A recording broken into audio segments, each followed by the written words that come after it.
বাংলাদেশের প্রত্যন্ত অঞ্চলে যারা থাকেন তারা পর্যন্ত সবাই জানতে পারবেন এই গণভোটটা কিভাবে কি কারণে করা হচ্ছে এবং কিভাবে এই হানা ভোটটা দিতে হবে। আমরা সরকারের তরফ থেকে সবসময় একই কথা বলছি, নির্বাচন ফেব্রুয়ারির প্রথমার্ধে হবে আমাদের সরকার বলছে, এবং আমরা যখন গ্রামে বা বিভিন্ন ডিস্ট্রিক্ট টাউনে যাই আমরা দেখেছি সেখানেও নির্বাচনের জোয়ার বইছে। কিন্তু সমস্যা হয়েছে যে কিছু কিছু আহ, আহ, তথাকথিত কমেন্টেটর যারা ইউটিউবে বা বিভিন্ন টিভিতে বসে এই কনফিউশন গুলো ছড়িয়েছে।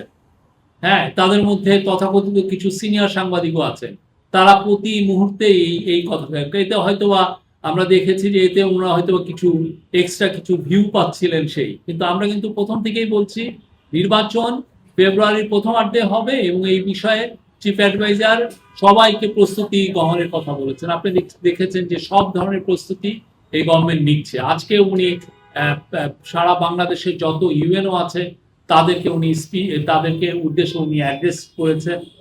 উনি নির্বাচনের গুরুত্ব আবারও বলেছেন এবং এটা যে ঐতিহাসিক এবং স্মরণীয় নির্বাচন এই বিষয়ে সবাইকে বলেছেন যে এই বিষয়টা খেয়াল রাখতে হবে। আমরা অলরেডি অনেক জায়গায় প্রচারণা দেখছি, মানুষের মধ্যে অনেক অনেক বেশি অ্যাওয়ারনেস, মানুষ জানতে পারছে আসলে হা না ভোটটা কি, এটা যে একটা প্যাকেজের মধ্যে আপনি যেটা প্যাকেজটাকে হা বলছেন আর যেটা আপনি যদি না নিন এটাকে প্যাকেজটা যদি না নিচ্ছেন তাহলে না নিচ্ছেন, এটা আমরা অনেকে, আমি নিজে চায়ের টেবিলের আড্ডায় যে আমি গত শুক্রবার মাগুরায় গিয়েছিলাম দেখেছি এটা নিয়ে ডিসকাশন হতে।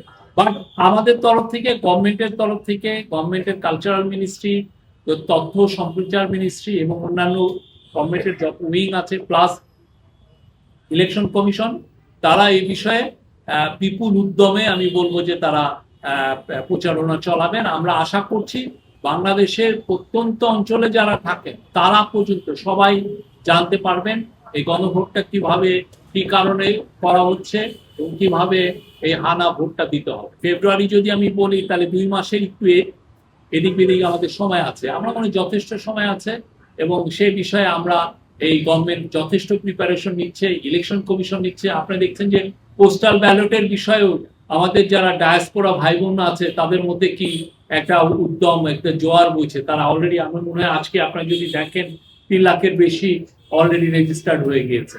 আমরা জানি না 25শে ডিসেম্বর তো হচ্ছে কাট অফ টাইম, আমরা আশা করছি যত আমাদের তো ডায়াসপোরা ভাই বোন অনেক, কেউ বলেন 1.5 কোটির মতো, কেউ বলেন 1,20,00,000, আমরা তো চাই সবাই পার্টিসিপেট করুন। আমরা তো চাই যে বাংলাদেশের যত নাগরিক আছেন বিদেশে সবাই এতে লিস্টেড হয়ে সবাই ভোট